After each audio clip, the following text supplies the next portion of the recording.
Welcome back to Xylem banking. നമ്മുടെ English cracker series തുടങ്ങിയിട്ട് ഇത് 4ാമത്തെ ദിവസമാണ്. നിങ്ങൾ എല്ലാവരും ബാക്കി 3 വീഡിയോസും കണ്ടായിരുന്നോ? കണ്ടില്ലെങ്കിൽ ഓടിപ്പോയി അത് കണ്ടിട്ട് വരിക. കാരണം അതെല്ലാം നമുക്ക് ആവശ്യമാണ് എക്സാം ക്രാക്ക് ചെയ്യാനായിട്ട്. ഇന്ന് നമ്മുടെ 4ാമത്തെ ദിവസം നമ്മൾ സിൻസിന്റെയും ഫോറിന്റെയും കുറച്ച് യൂസസ് ആണ് പഠിക്കാനായിട്ട് പോകുന്നത്. എല്ലാവരും ഈ സിൻസും ഫോറും കുഞ്ഞു ക്ലാസ് മുതലേ പഠിച്ചു വരുന്നതാണ്. പക്ഷെ ഇവരുടെ എക്സാക്ട് ഡിഫറൻസ് എന്താണ്, ഇവരുടെയൊക്കെ ശരിക്കും മീനിങ് എന്താണ്, ഇവർ എവിടെ യൂസ് ചെയ്യാൻ പറ്റും എന്നുള്ള കാര്യങ്ങളിൽ നിങ്ങൾക്ക് ഡൗട്ട് ഉണ്ടാവും. അതെല്ലാം നമ്മൾ ഇന്നിവിടെ ക്ലാരിഫൈ ചെയ്യാനായിട്ട് പോവാണ്. So since, as you all know, എന്താണ് since? Since we use as a preposition, a conjunction and adverb. Since നമുക്ക് 3 രീതിയിൽ യൂസ് ചെയ്യാൻ പറ്റും. ഒരു കൺജക്ഷൻ ആയിട്ട് യൂസ് ചെയ്യാം, ഒരു പ്രപ്പോസിഷൻ ആയിട്ട് യൂസ് ചെയ്യാം, ഒരു ആഡ്വർബ് ആയിട്ട് യൂസ് ചെയ്യാം. മാത്രമല്ല അത് എന്തിനാണ് കൂടുതൽ യൂസ് ചെയ്യുന്നത്? ഒരു ടൈമിന് റെഫറൻസ് കൊടുക്കാൻ, അല്ലെ ഒരു സമയത്തിന് റെഫറൻസ് പറയുമ്പോൾ നമ്മൾ സിൻസ് ഉപയോഗിക്കുക. ആൻഡ് കൺജക്ഷൻ ആവുന്നത് എപ്പോഴാണ്? ഒരു റീസൺ ഇൻട്രൊഡ്യൂസ് ചെയ്യാൻ, ഇന്ന കാരണം കൊണ്ടാണ് ഇത് നടന്നത് എന്ന് പറയാൻ നേരത്തെ നമ്മൾ റീസൺ ആയി കാണിക്കുമ്പോൾ സിൻസ് അവിടെ ആരാവുന്നു? സെന്റൻസിൽ കൺജക്ഷൻ ആവുന്നു. ഇപ്പൊ വളരെ സിമ്പിൾ ആയിട്ട് പറയുകയാണെങ്കിൽ, നമ്മളൊരു വ്യക്തി ആസ് എ പേഴ്സൺ നമ്മൾ എല്ലായിടത്തും ഒരുപോലെ ആയിരിക്കില്ല. നമ്മുടെ വീട്ടിൽ ബിഹേവ് ചെയ്യുന്ന പോലെ ആയിരിക്കില്ല നമ്മൾ നമ്മുടെ ഫ്രണ്ട്സിന്റെ കൂടെ ഉള്ളതുപോലെ ആയിരിക്കില്ല റിലേറ്റീവ്സിന്റെ കൂടെ, അല്ലെ? എല്ലായിടത്തും നമ്മൾ ഡിഫറെന്റ് ആയിരിക്കും. അതുപോലെ തന്നെ ഇംഗ്ലീഷിലെ ഓരോ വാക്കുകളും ഡിഫറെന്റ് ആണ്. അവർ ഓരോ ആൾക്കാരുടെ കൂടെയും ഓരോ രീതിയിലായിരിക്കും. ഇപ്പൊ സിൻസ് തന്നെ ആലോചിച്ച് നോക്കിയേ. സിൻസ് ചില സെന്റൻസിൽ പ്രപ്പോസിഷൻ ആണെങ്കിൽ ചില സെന്റൻസിൽ കൺജക്ഷൻ ആണ്, ചില സെന്റൻസിൽ ആഡ്വർബ് ആണ്. ഓക്കെ, അപ്പൊ ഈ 3 പ്രത്യേകതകളാണ് സിൻസിനുള്ളത്. പിന്നെ സിൻസ് ടൈമുമായിട്ട് നോക്കുമ്പോൾ we use since to refer back to a previous point in time. കഴിഞ്ഞു പോയ ഏതോ ഒരു പോയിന്റ് ഇൻ ടൈം പറയാനാണ് നമ്മൾ ആരെ യൂസ് ചെയ്യുക? സിൻസിനെ യൂസ് ചെയ്യുക. ആൻഡ് പ്രപ്പോസിഷൻ ആയിട്ട് എടുക്കുമ്പോഴോ ഡേറ്റിന്റെ കൂടെയും ടൈമിന്റെ കൂടെ അല്ലെങ്കിൽ നൗൺ ഫ്രേസിന്റെ കൂടെയൊക്കെ നമ്മൾ ആരെ യൂസ് ചെയ്യും? സിൻസിനെ യൂസ് ചെയ്യും. വേറെ എവിടെയാണ് സിൻസിനെ യൂസ് ചെയ്യുക? then we can use since or since then as an adverb of time when the time reference is understood from the context. ഒരു കാര്യം പറയുമ്പോൾ ആ പറയുന്ന കാര്യത്തിന്റെ കോണ്ടെക്സ്റ്റിൽ നമ്മൾ മനസ്സിലാക്കുകയാണെങ്കിൽ ഇന്ന സമയം മുതൽ എന്നുള്ള രീതിയിലൊക്കെ പറയുമ്പോൾ നമ്മൾ എന്തുപയോഗിക്കും? സിൻസ് then ഉപയോഗിക്കും. പിന്നെ സിൻസ് എന്തിനു ഉപയോഗിക്കും? റീസൺ. ഞാൻ പറഞ്ഞു, ഓൾറെഡി പറഞ്ഞു, കൺജക്ഷൻ ആവുമ്പോൾ സിൻസിന് എന്തർത്ഥമാണ് ഉണ്ടാവുന്നത്? റീസൺ എന്നൊരു അർത്ഥമാണ് ഉണ്ടാവുന്നത്. അല്ലാത്ത സമയത്ത് ഒരു ടൈം, ഒരു പെർട്ടിക്കുലർ പോയിന്റ് ഓഫ് ടൈം കാണിക്കുകയാണെങ്കിൽ കൺജക്ഷൻ ആകുമ്പോൾ സിൻസ് എന്താവും? ഒരു റീസൺ, എന്തെങ്കിലും ഒരു കാര്യം നടന്നതിന്റെ കാരണം കാണിക്കാൻ, കാരണമാണ് ഇത് എന്ന് കാണിക്കുന്നതിന് മുന്നേ നമ്മൾ എന്ത് കൊടുക്കും? സിൻസ് കൊടുക്കും. ഇനി we don't use since with extended period of time. ഒരുപാട് ലോങ്ങർ ടൈം പീരീഡ് പറയുകയാണെങ്കിൽ നമ്മൾ ആരെ യൂസ് ചെയ്യില്ല? സിൻസിനെ നമ്മൾ യൂസ് ചെയ്യില്ല. അപ്പൊ സിൻസ് കഴിഞ്ഞു, ഇത്രയേ ഉള്ളൂ. സിമ്പിൾ ആയിട്ട് സിൻസിനെ കുറിച്ച് നമ്മളൊരു ഇൻട്രൊഡക്ഷൻ നോക്കി. എന്തൊക്കെയാണ് സിൻസ്? 3 രീതിയിൽ ഉപയോഗിക്കാം. പ്രപ്പോസിഷൻ ആയിട്ടും കൺജക്ഷൻ ആയിട്ടും ആഡ്വർബും ആയിട്ട് യൂസ് ചെയ്യാം. ഒരു പ്രീവിയസ് പോയിന്റ് ഓഫ് ടൈം, ഒരു പോയിന്റ് ഓഫ് ടൈം, പ്രീവിയസ് എന്ന് നിങ്ങൾ ഓർത്തില്ലെങ്കിലും ഒരു പോയിന്റ് ഓഫ് ടൈം പറയാനാണ് നമ്മൾ ആരെ യൂസ് ചെയ്യുന്നത്? സിൻസിനെ യൂസ് ചെയ്യുന്നത്. പിന്നെ നമ്മൾ സിൻസ് ദെൻ, അത് ഒരു ഇത്രയും സമയം, അതൊരു ആഡ്വർബ് ഓഫ് ടൈം ആയിട്ട്, ഒരു കോണ്ടെക്സ്റ്റ് മനസ്സിലാവാൻ വേണ്ടി ടൈമിന്റെ ആഡ്വർബ് ആയിട്ട് നമ്മൾ സിൻസ് ദെൻ ഉപയോഗിക്കും. അവിടെയും നമ്മൾ എക്സ്റ്റെൻഡഡ് പീരീഡ് അല്ല പറയുന്നത്, പോയിന്റ് ഓഫ് ടൈം ആണ് പറയുന്നത്. പിന്നെ റീസൺ കാണിക്കാൻ, ഒരു കാരണം കാണിക്കാനായിട്ട് നമ്മൾ എന്ത് ചെയ്യും? സിൻസ് ഉപയോഗിക്കും. പിന്നെ ടിപ്പിക്കൽ ഇറർ, അതായത് എന്താണ്? നമ്മൾ ഒരിക്കലും, അത് ഏറ്റവും കൂടുതൽ കുട്ടികൾക്ക് ഉണ്ടാകുന്ന ഒരു എറർ ആണ് എന്ത്? സിൻസ് നമ്മളൊരു എക്സ്റ്റെൻഡഡ് പീരീഡ് പറയുന്നതാണെന്നുള്ള വിചാരം. ഒരു എക്സ്റ്റെൻഡഡ് പീരീഡ് പറയുമ്പോൾ നമ്മൾ സിൻസ് ഉപയോഗിക്കുന്നത് നമുക്ക് തോന്നും, നമുക്ക് കുട്ടികൾക്ക് പലപ്പോഴും തോന്നുന്ന ഒരു ഡൗട്ടാണ്, മിസ്സേ സിൻസ് എന്ന് പറയുന്നത് ഒരു എക്സ്റ്റെൻഡഡ് ടൈം കാണിക്കുന്ന അല്ല. സിൻസ് എന്ന് പറഞ്ഞാൽ ഒരു പോയിന്റ് ഓഫ് ടൈം കാണിക്കുന്നതാണ്. ഇനി നമുക്ക് ഫോർ നോക്കാം.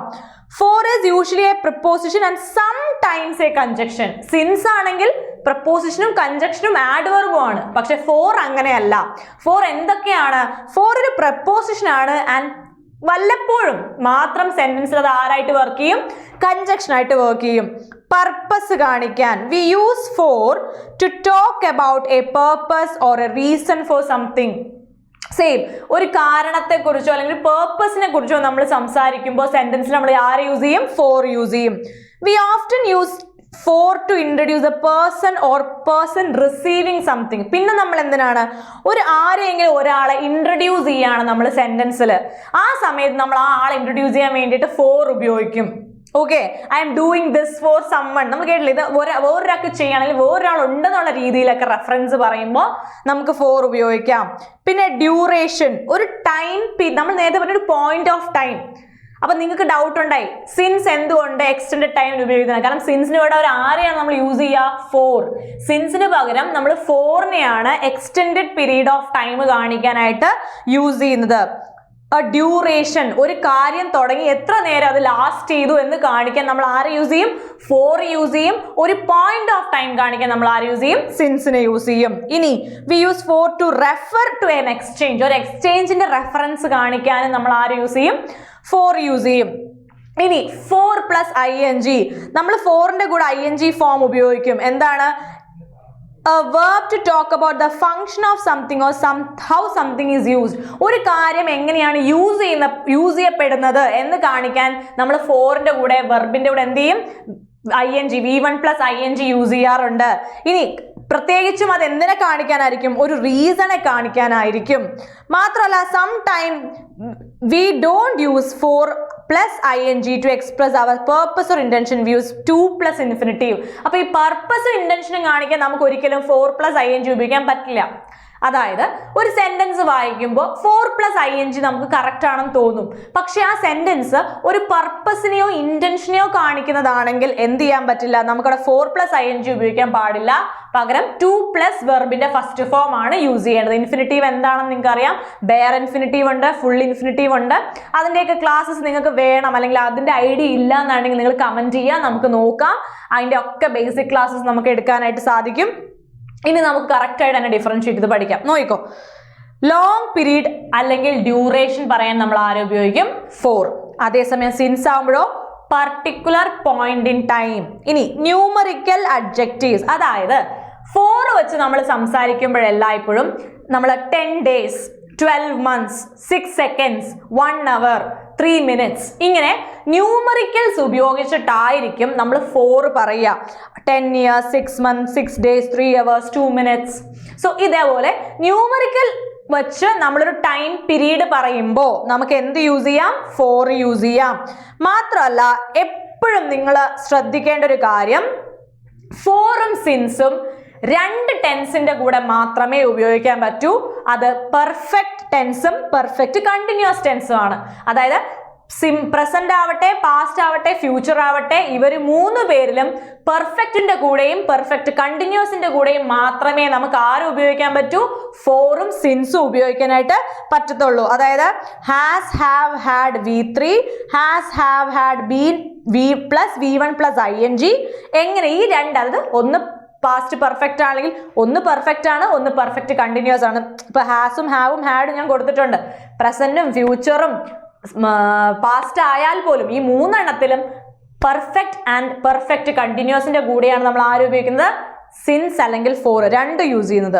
സിൻസ് ആകുമ്പോൾ name of a day, name of a month, year, season, festival. അതായത് since January, since Monday, since Deepavali, since Christmas, അല്ലെങ്കിൽ എന്താണ് ഒരു event, since my childhood, since my school days, അങ്ങനെയൊക്കെ ഒരു ഇവന്റ് പറയുമ്പോൾ. പിന്നെ stages of life, since I was a kid, അല്ലെങ്കിൽ since I was a child, or since I was a adult, teenager. അപ്പൊ നമ്മുടെ സ്റ്റേജസ് ഓഫ് ലൈഫ് അല്ലെങ്കിൽ events പറയുമ്പോൾ, festivals പറയുമ്പോൾ, സീസൺസ് പറയുമ്പോൾ ഇവരുടെ പേരുകളുടെ കൂടെയാണ് നമ്മൾ ആരും ഉപയോഗിക്കുക? സിൻസിന് ഉപയോഗിക്കുക. പക്ഷെ ഫോർ എന്ന് പറയുമ്പോഴോ, ഫോർ നമ്മൾ യൂസ് ചെയ്യുന്നത് നേരെ തിരിച്ച് നമ്പേഴ്സ് പറയുമ്പോഴാണ്, നമ്പേഴ്സ്, ന്യൂമറിക്കൽ അഡ്ജക്റ്റീവ്സ് പറയുമ്പോഴാണ്. ഓക്കെ, സോ നിങ്ങൾ ഇവിടെ ശ്രദ്ധിക്കേണ്ട ഏറ്റവും ഇമ്പോർട്ടന്റ് ആയിട്ടുള്ള കാര്യം എന്താണെന്ന് വെച്ചാൽ ഞാൻ പറയും വളരെ സിമ്പിൾ ആയിട്ട്, ഈ സിൻസും ഫോറും പെർഫെക്റ്റ് കണ്ടിന്യൂസ് ആൻഡ് പെർഫെക്റ്റിന്റെ കൂടെയാണ് യൂസ് ചെയ്യുന്നത്. പെർഫെക്റ്റ് ആൻഡ് പെർഫെക്റ്റ് കണ്ടിന്യൂസിന്റെ കൂടെയാണ് ആര് യൂസ് ചെയ്യുന്നത്? സിൻസിനെയും ഫോറിനെയും യൂസ് ചെയ്യുന്നത്. മാത്രമല്ല ഫോർ ആവുമ്പോൾ ന്യൂമറിക്കൽ അഡ്ജക്റ്റീവ്സ് ആണെങ്കിൽ, സിൻസ് ആവുമ്പോൾ നെയിം ആയിരിക്കും. ഫോർ ഒരു എക്സ്റ്റെൻഡഡ് പീരീഡ് ഓർ ഡ്യൂറേഷൻ പറയുകയാണെങ്കിൽ സിൻസ് എന്തായിരിക്കും? ഒരു പോയിന്റ് ഓഫ് ടൈം ആയിരിക്കും പറയുന്നത്. സോ ഈ ഒരു ഡിഫറൻസ് അറിഞ്ഞിരുന്നു കഴിഞ്ഞാൽ ഒരുപാട് ഇറർ ഡിറ്റക്ഷൻ ക്വസ്റ്റ്യൻസ് നമുക്ക് എന്ത് ചെയ്യാൻ പറ്റും? വളരെ ഈസി ആയിട്ട് ക്രാക്ക് ചെയ്യാനായിട്ട് സാധിക്കും. ബിക്കോസ് ഇങ്ങനെയുള്ള ചെറിയ ചെറിയ കാര്യങ്ങളിലാണ് അവർ മിസ്റ്റേക്ക് കൊണ്ടുവിടുന്നതും ആൻഡ് നമ്മൾ വളരെ നിസ്സാരമായിട്ട് കണക്കാക്കുന്ന ഈ എലമെന്റ്സ് ആയിരിക്കും ചിലപ്പോൾ നമ്മളെ മാർക്കിലേക്ക് എത്തിക്കുന്നത്, ചിലപ്പോൾ റാങ്ക് ലിസ്റ്റിലേക്ക് തന്നെ എത്തിയിരിക്കുന്നത്. സോ ഇത് മറക്കാതെ പഠിക്കുക. സിൻസിന്റെയും ഫോറിന്റെയും ഡിഫറൻസ് ഇപ്പം നേരത്തെ പറഞ്ഞ ഒരു ഇൻട്രൊഡക്ഷൻ ആണ്. ഈ ടേബിൾ നന്നായിട്ട് പഠിച്ചു വെക്കുക. ഈ ടേബിളിലുള്ള നിങ്ങൾക്ക് ഒരുപാട് ഹെൽപ്പ് ചെയ്യും. സോ അടുത്ത ഒരു സെഷനുമായിട്ട് ഞാൻ വരുന്നതുവരെ എല്ലാവരും തന്ന 4 ക്ലാസ്സസും നന്നായി നോക്കി പഠിച്ചിരിക്കുക and wait for the next class. Thank U.